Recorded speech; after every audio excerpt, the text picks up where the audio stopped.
Sheila, thanks so much for making time here. I know that we haven't known each other that long, but I know that you're a digital marketing expert. Why don't you just share a little bit about your background and what you do?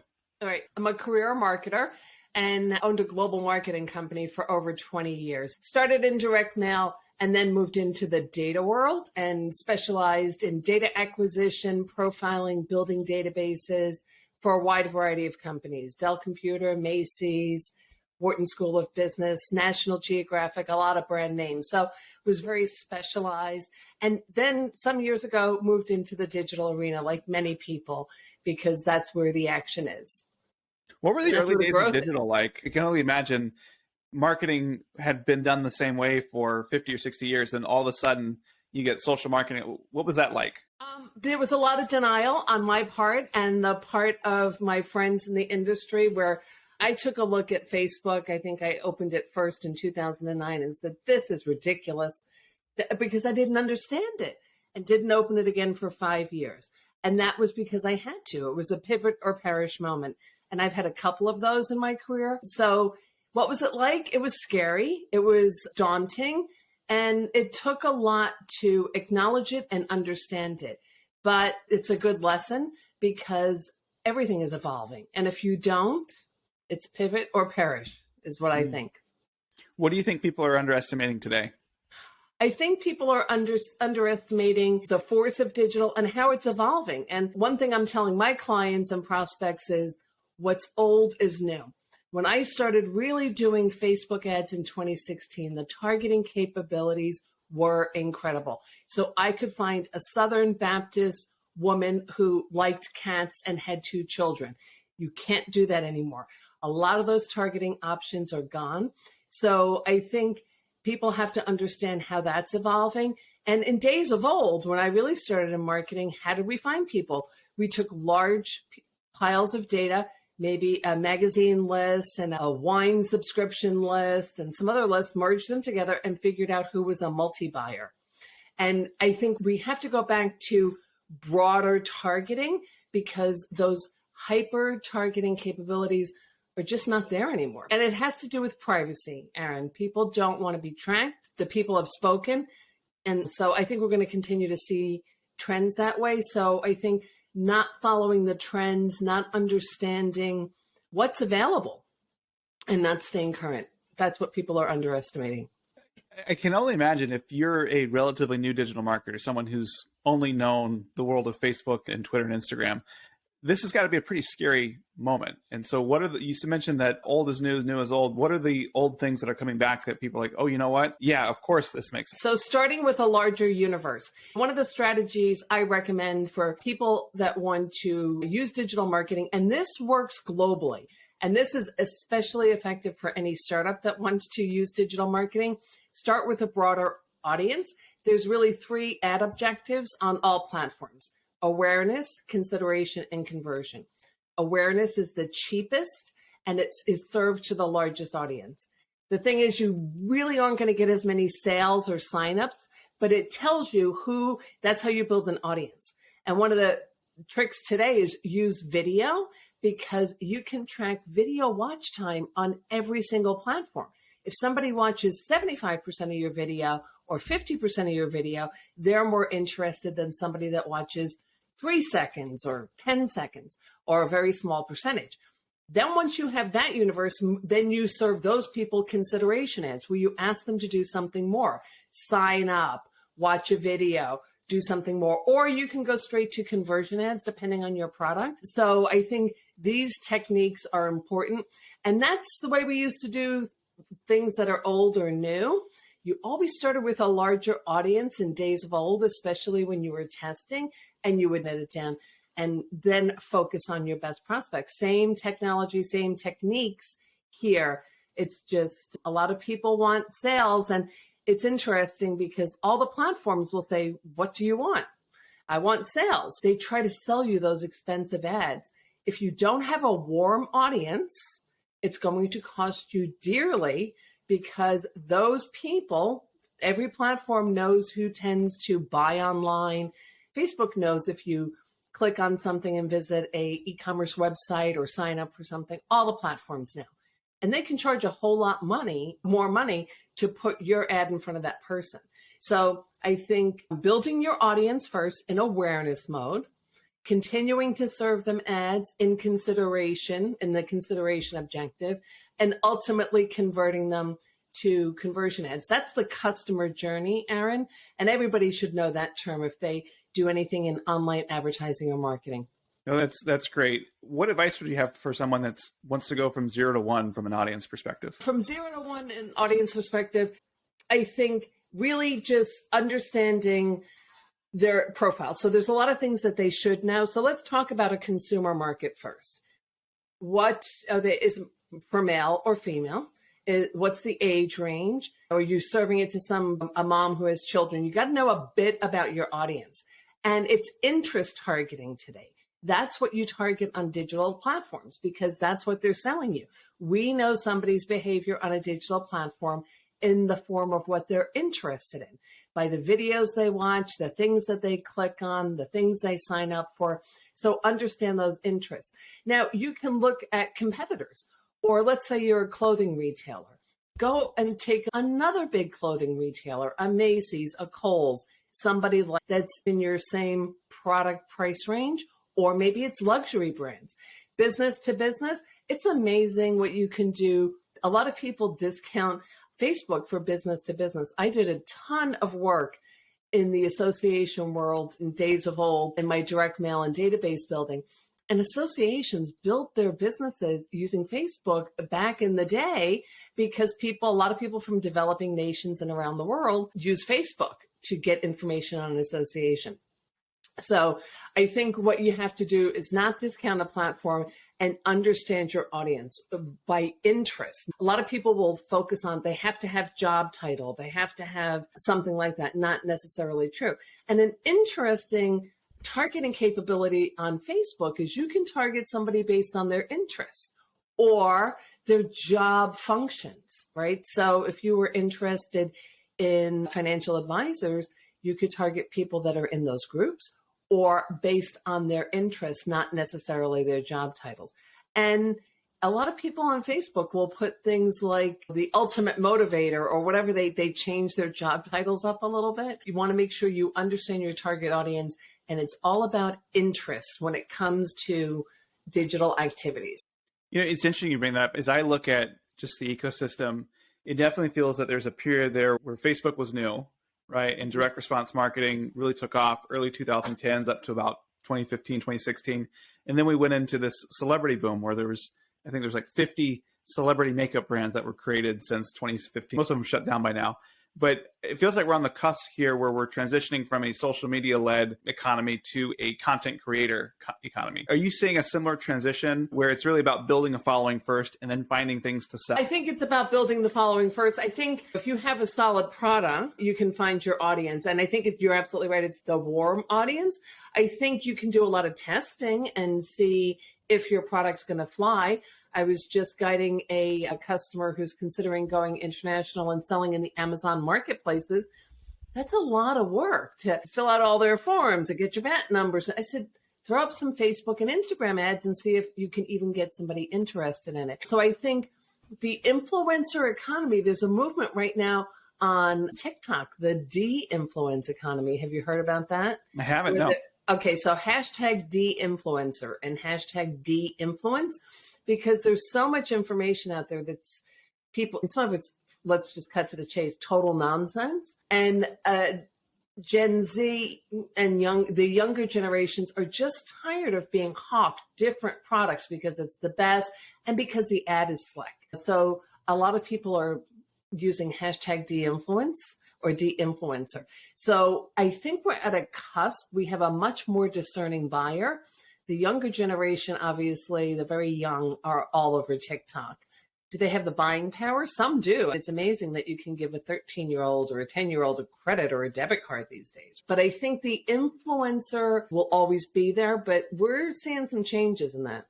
That's super interesting. Just talking digital marketing in general, what tactics have you seen change since iOS? Mostly targeting and creative, right? So it was all about video, and everybody's using video, and it's Reels on Facebook, Reels on Instagram. They're great. I get most of my views on Reels. However, Adam Mosseri, head of Instagram, came out 2 months ago and said they're going to rebalance it and focus on photos again, because some people do like photos. I think in e-commerce, for example, people still like carousel images where they scroll through various products. If you're a creator, absolute video is important. For me, talking head style videos, which is what I'm doing right now, a minute or less, some bit of advice. I don't dance. I don't do all that kind of stuff. I'm who I am. But I think you have to find what your audience responds to. But one thing that I think is underrated is the carousel. Works for B2B, and it also works for consumer marketing. And I like it because it requires engagement. And you see a lot of it on LinkedIn as well, don't you, Aaron? Where if you see a catchy headline or something that draws you in, you have to swipe to get more. That's good engagement, right? Whereas video can be a little bit more, we're all just watching so much video and we do it almost automatically. I'm a fan of the carousels and I'm using them more myself. So the message is, don't run after every trend. Take 3, maybe test carousels, maybe test video against some solid images. Works for both business to business and business to consumer, and study your numbers. Don't chase every trend, because they're trends. Yeah. It may not work for you. Maybe too late once you start. I know. And the trending music thing, that's such nonsense. It's just ridiculous. Have to use this trending. Somebody's trying to promote their own song. Let's cut to the chase. Yeah. One of the things that I've seen is that there's this idea that people don't want to be sold to anymore. They don't want to see the super slick images. They don't want to have the super polished product pitches. But at the same time, they still want to connect with a business owner or things like that. What do you see with your clients? What do you see in the industry where there's this element of building an authentic relationship with the audience and almost leaving your product as an afterthought? I think it is. I think it's about the relationship, even with the largest companies. And I'm writing a piece right now. You'll probably see it on LinkedIn. I haven't decided if I'm doing it in video or as a post. But take a look at DHL. They're just amazing. They just amaze me. Why?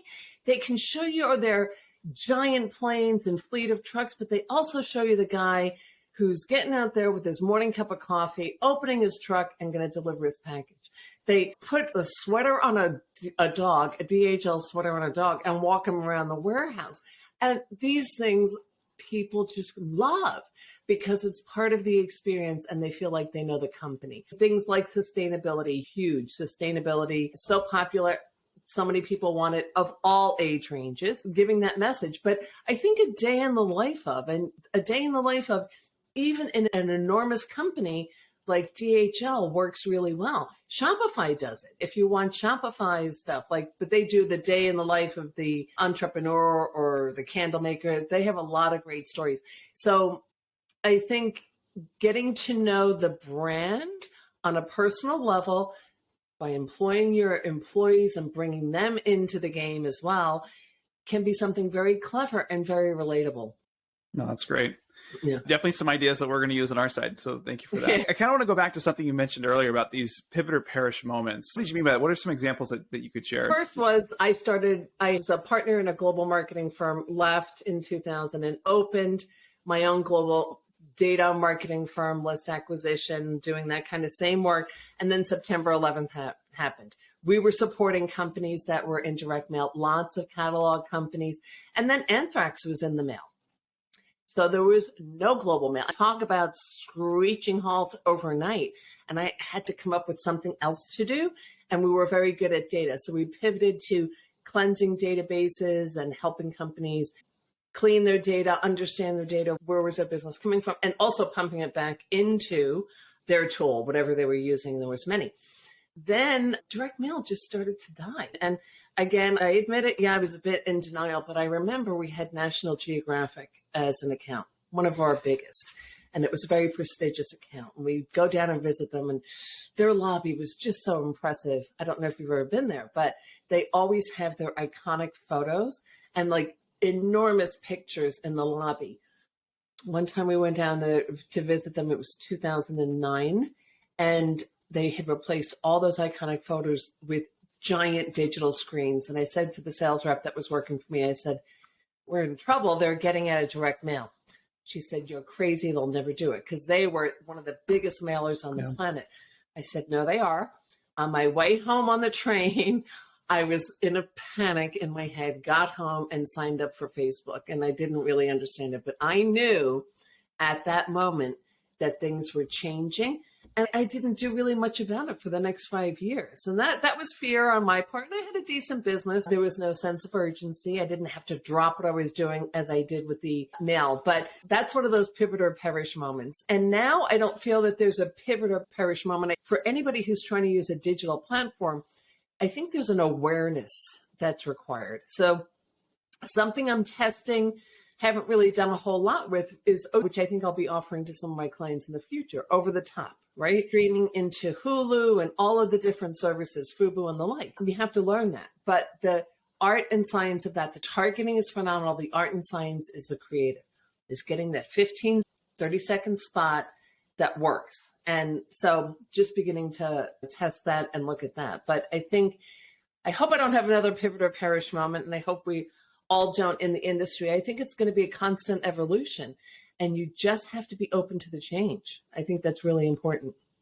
I want to go to one of those moments. So when you recognize that National Geographic probably wasn't going to be around in that same form for the next 50 years, I'm just like, what was that mentality like? Where you push it off, or you like, am I paranoid? Do I keep doing this? Because I'm thinking that there's lots of founders I know that are saying, hey, this is really difficult right now. Do I still stick it out, or do I throw the towel up and go do something different because it's just run its course? And so this almost fight or flight piece, like, how do you process that when you're in that moment? In hindsight, I wish I had moved quicker. So how did I process it? I looked at it. I took some action. Don't forget, I signed up for Facebook, opened it, and then didn't open it for 5 years. But I had enough business and I was in good enough shape. So to sustain, to continue, but just more and more, there was less of a need for any of that kind of data. At that time, I have to fully admit, and there was lots of people in my industry in the same business, and we were all in denial. But don't forget, this was new stuff, right? So it was easy to deny it, and it was just for kids, and it was never going to work. Who needs this? Who cares about you eating a bagel? A lot of people cared about who was eating a bagel and where, and if they were with their friends or not. Apparently, we didn't know. So live and learn, though. The lesson I have to say it taught me is I'm not going to follow every trend. I'm not going to jump on every bandwagon. I have a TikTok account. I'm not doing a whole lot with it right now. My market's really not on there. Maybe it is, but it's a lot of effort. I will always keep it on the radar. But I think I've learned that I've just got to take a look at everything and figure out, how does it fit into our business model? What kind of an effort is this going to require? And can we do it and make it productive? Because you mentioned this before, a lot of this is about the creator economy. And you have to be very creative in many respects to get attention. But a lot of those services can be purchased these days. Kind of sounds like there's an element of humility, right? No matter how good your business is, disruption and things are happening at a pace that is just unfathomable from a couple of years ago. And so what I'm hearing from you is it's important to be humble, to keep your head open, your eyes open for what could the next big thing do, and then to evaluate. Maybe you don't jump into it head first to everything, but at least knowing what it is and having an appreciation so that if you do see something pop up, you're at least not starting from step zero. Absolutely. And also another lesson I learned is that my personal preferences really have a very low factor in terms of decision making sometimes on content and what we're going to do. You have to test everything. I don't really love hearing my own voice on these talking head videos. I'm tired of listening to myself, and it takes a lot of work, but that's what sells. So you have to be open to testing different things, being humble, and also not letting personal prejudices, especially if you're a startup business or a small group of people, just push you away from something because you don't like it. TikTok is a great example. A lot of big businesses have jumped on it. And I've had a lot of businesses say, no way, we'd never need it. We don't know, because it's not just the United States of America. This platform is enormous everywhere and growing so rapidly. It is highly controversial, could be shut down in a few countries, However, maybe they use it for business to business in Thailand. How do I know? I don't know. I haven't studied it that much yet, but the data's out there, I think, if you want. So just remaining open and not letting your personal prejudices color your image thoughts. I think it's important because I'm thinking so many people, you probably come from the perspective of big businesses using TikTok or Discord or some of these things out there. And I'm thinking of startups doing like print or direct mail or things like that, where a lot of folks I know, myself included, like, why would I send a piece of mail to somebody? Like, but there's a reason that industry is still around.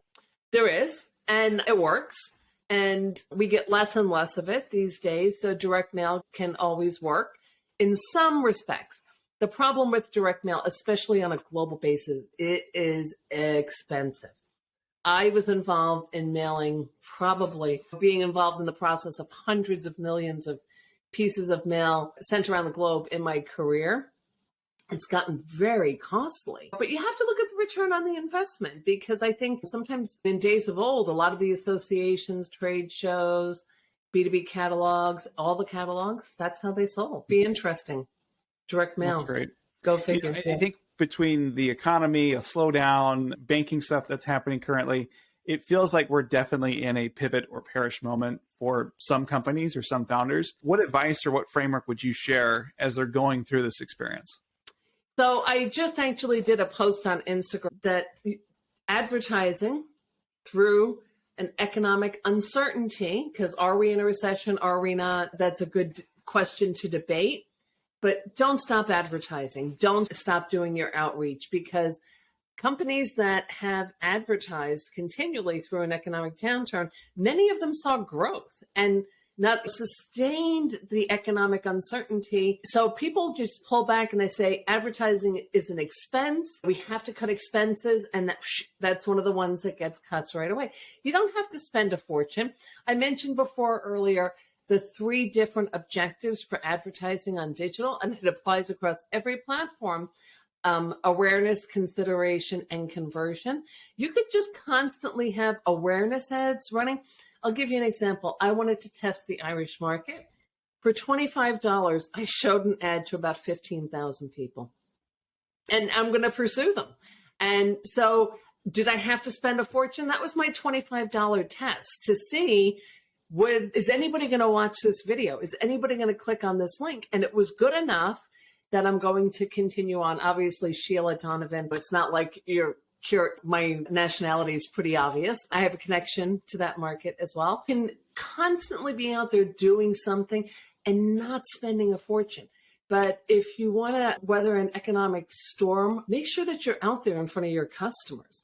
Now, here's another thing that I think is just be careful with your copy. You don't have to give away the store, but limited time offer. This even works in business to business. That was one of the biggest things I had trouble with when I converted from corporate marketing to digital, is these use of these sensational words now, like limited time offer and buy now, being a little bit more out there. But if you can write some good copy and create the sense of urgency or value, right? Everybody's looking for value these days.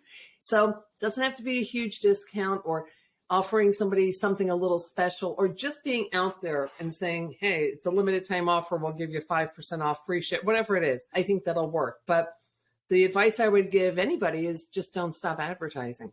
Yeah. I want to go back to the spending $25 and showing the video for $15. Can you just walk through what you set up? What was the task? What were the success criteria?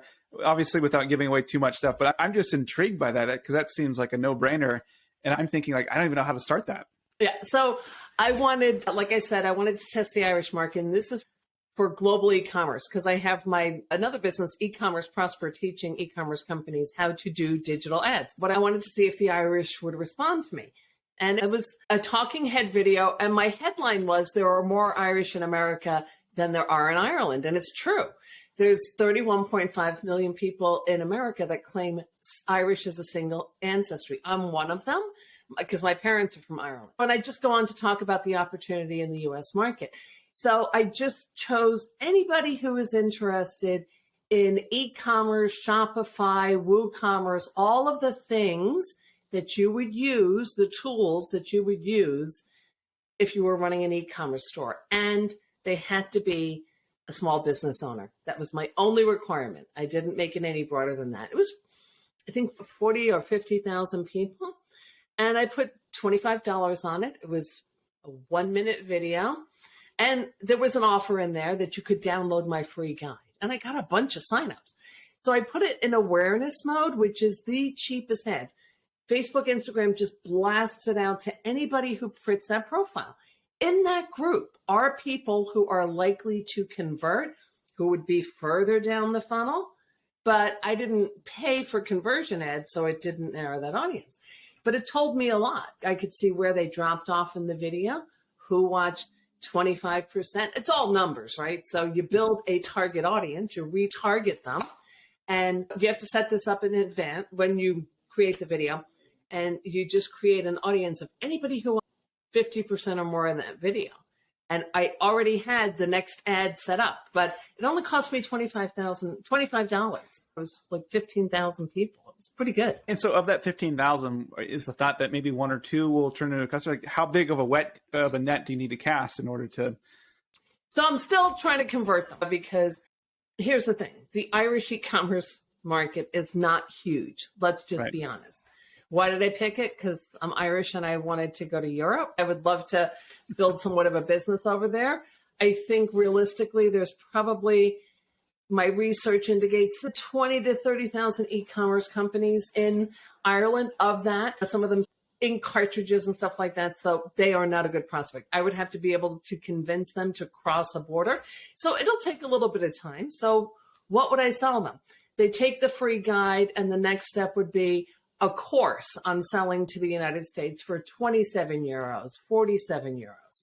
From there, sell them something else. I sell them the basic targeting course, which is what I'm telling you here, how to test them and give them some valuable information there. And you bring them along the funnel and eventually maybe sell them a more expensive course. But it was also to test my concept, because now I know I can go to lots of English-speaking countries and test the very same concept, because it's about cross-border e-commerce, and there's lots of English-speaking opportunity. It'd be tough for me to market in German-speaking, German or Sweden, right? So that's why I picked that market, but anybody could pick that market. So for example, if you were selling medical devices or gift baskets or whatever, just think about where some of the, let's talk about the 3 easiest places: Australia, United Kingdom, and Canada. And Ireland's a little bit tough right now selling into Ireland because of the change. They're getting very strict on the HS codes. And I hear Ireland's being really tough. But you could test pretty much any English-speaking country. But I do want to talk about something I'm going to be talking about soon: cosmetics. Enormous in the Middle East, enormous in Brazil. Is there an English-speaking population there? Absolutely. There's expats, but there's also people, let your video tell the story. You can use very simple translation tools too on your page. Yeah, I love about this is I wouldn't think of, hey, let's go advertise in the Middle East for my cosmetics company. But for $25 or even $1,000 for most companies, they're like, sure, why not? The worst case scenario is we have validated a preconceived assumption that we had ahead of time. Right. So I'm a little bit down the road. I'm a couple of $100 into Ireland now, but still I'm like, well, under, I think if I've spent 250, that would be the total. And I'm continuing to work the market. It takes a little while to convert people. So I'll pull them down the funnel. And like I said, it's not a huge market. Maybe the UK would be a bigger market, but it also proves the concept that people want cross-border e-commerce. Yeah. So let's go there, because I know that you are an expert in that area when it comes to how to take a brand international and the digital marketing pieces there. Let's suppose I'm a brand and I am looking at entering a new market. What would you say? How do I get started? Okay, so it depends on what the product is. I was just on a Department of Commerce commercial service webinar today, and they were talking about there's certain limitations, for example, perfume and things like that, shipping it. So you want to make sure that your product will be used in the market. So let's just pick a product, cosmetics, right? Vegan cosmetics is in the Middle East, halal cosmetics, right? Halal cosmetics is enormous. So if you're a halal cosmetic manufacturer, you would obviously, it would make just common sense that you would go to the Middle East. So you want to understand your market. And I would encourage, unless there's a compelling reason otherwise, any brand that's new that wants to test a market, Canada, UK, Australia. Why? They speak English. There's not a lot of heavy lifting to be done in terms of translation. And they buy American products all the time. Even think about Australia, an island nation.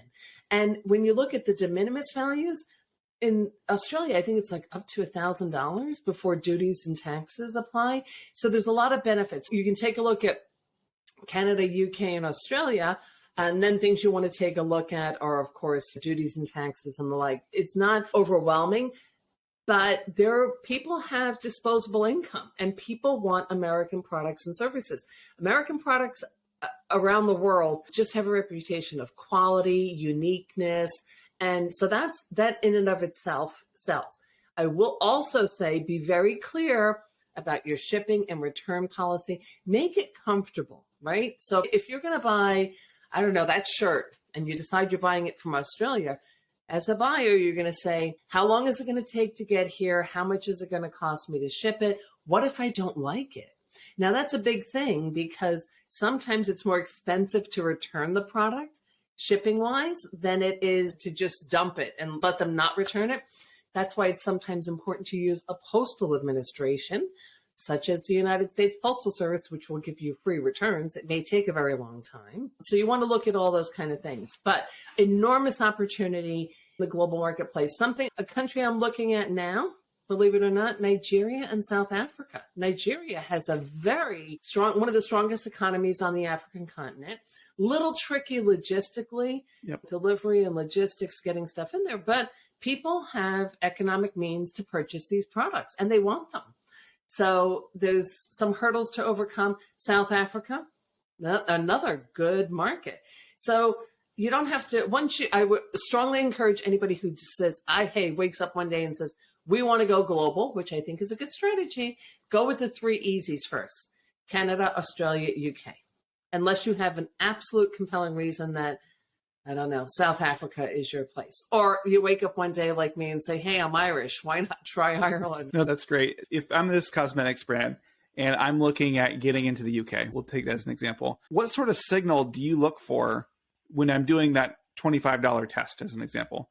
What sort of signal do you look for to say, you know what, this does make sense to go deeper? What's your kind of expansion into a country strategy? Engagement. And that can be on video views or engagement with your carousel ad and also clicks to your website, because a lot of people will click through. They may not do anything. They don't buy anything or sign up for anything. In my case, I was floored how many signups I got on this offer that I had. And because it was an awareness mode. So engagement, and that will tell you right then. And then you can start to calculate what's the cost. It was, I don't know, so cheap. Usually I can do awareness ads in the US, 3 to 5 cents per person. You can't get cheaper than that. So engagement. And one ad will give you some good insight. You got to get 4 or 5 ads to really see, is this going to stick? And then let's say you're featuring cosmetics, right? What kind of experience is going to work? Sometimes simply a picture of an eyeshadow palette will be good enough, but more likely than not, it's the experience. It could be the unboxing experience of that cosmetic or somebody using it. You want to draw them in, and you really have to describe it. So sometime describing the product, if it's something like a vegan cosmetic. So the engagement is what I would look at. And in order to drive engagement, you really have to test the different experience you're offering somebody if you're selling somebody something like cosmetics. That's great. When it comes to the creative for these tests, I guess some people may be thinking how polished it is, or, oh my gosh, I've never made a Facebook ad before.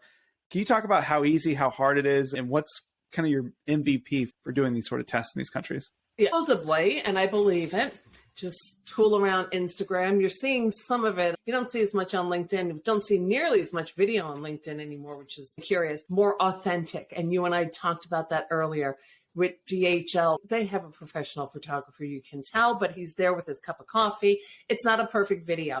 The video of the dog going through the warehouse, somebody's shooting that on their iPhone, for goodness sake. It's more authentic is what people are relating to these days. And then there's a wonderful tool that helps you with all social media posts called Canva, Canva. Are you familiar with it? Yeah, we love Canva. Yeah, so canva.com, you can set up a free account. You can do all kinds of videos. And then if you're doing something on Instagram that you can repurpose on Facebook and TikTok, just the Instagram app itself or the TikTok app itself, make sure you take off the watermarks. Don't have a TikTok watermark on an Instagram post and vice versa. That's great. What are some of the notable mistakes that you've seen people make when they're looking to expand internationally? I think one thing that comes to mind is I know a company that was based in the US. It was a subscription company, expanded into Europe, and didn't recognize that in Europe, most people don't use credit cards. And so recharge didn't really work for them. And so they're like, oh, shoot, like we don't really have a business model here based on what we were doing. Anything like that stick out to you? So understanding things like that, the payment methods, for preferences as well. Just shop your competition or shop whoever is in that country, but just something as simple as color can be quite different. Color choices, the mix of the population that you're trying to target. I think the biggest mistake is assuming whatever works in America is going to work absolutely there. I'm not suggesting that anybody totally scratch everything that they're doing, but try to customize it a little bit to the audience and understand like how I'm not a cosmetics person or more, but what's so different about cosmetics maybe in Germany than they are in the United States, and what are people selling? So assuming that what works in the US will work everywhere. However, a simple video or an unboxing video or a graphic that can tell the story of the product is a good starting place. So I don't want to see people totally go crazy trying to understand German culture. Done is better than perfect. Just do it and learn, right? If it flops, you've still learned. But I think just assuming that what we do here in America is always going to work doesn't always, especially as you start to. Yeah. One thing I know that some folks, some very big companies have struggled with is to understand to what extent they should localize their brand or their messaging. Ben & Jerry's is a company that's close to my heart, and they have Ben & Jerry's US, they have Ben & Jerry's Spain, they have Ben & Jerry's Germany from a social media handling perspective. And that's nice because they're able to interact, and they've got different languages they have to control for. But it's also somewhat difficult because at the end of the day, they're Ben & Jerry's. So what advice do you have for startups or even big companies when it comes to having a consistent global identity and a global handle versus trying to break this up into smaller pieces? So I think as a startup, and with a lot of companies I've worked with over the years, and this is over my career, build a business first. Don't obsess about localizing in Spanish and Italian and German. Focus on nailing down what consumers are going to respond to. Focus on really understanding the customer journey and what their buying preferences are. And frequently asked questions about your product are probably going to be the same in Spain, in the United States, in wherever, for the most part, right? If it's as a cosmetic, a can, whatever it is, usually some of those frequently asked questions are going to be the same. So translate those. There's all kinds of free translation tools. It doesn't have to be 100% perfect to start out. Once you start to get some sales, and don't forget, it's amazing how many people speak English around the world and are comfortable buying in English. Once you start to scale in a country, then it's time to really dive in. But at a minimum, if there's anything you're going to translate, your frequently asked questions, your return policy, those type of things that will increase the consumer comfort level and facilitate the buying experience. But I think doing it all before you have a business in a country is not an effective use of time or money. I think you can certainly market in a country, see if it works. There's a lot of people that speak English. It depends, probably more so in Europe, not as much in Brazil, which is huge for cosmetics, for example. There you really need to be in Portuguese, understand your market, but just make the customer experience as easy as possible without going crazy, translating, localizing, buying a website, doing that. Build a little bit of a business first. Yeah. Before you focus on being $1 billion company, build $1 million business. Yeah, absolutely. Cool. So anything else that you want to share or talk about? Well, from an e-commerce point of view, There is a lot going on in the harmonization codes. Are you familiar with that at all? Yep. And the tariff codes. And there's lots of enforcement in the EU for accurate product descriptions. So it's no longer good enough to say men's cotton shirt. You have to be far more specific than that. And the U.S. Department of Commerce has the Schedule B tool that really helps in classifying that. And the only other thing I want to say is investigate before you come to your prejudices. Again, like I have told so many scientific companies that if they want to sell their equipment or their process or their consulting service, they're all convinced it's all about LinkedIn. Not so much true. You can really find an audience on Facebook, believe it or not, for these type of products. So do your homework. It's very easy and free to do audience research on every single one of these platforms.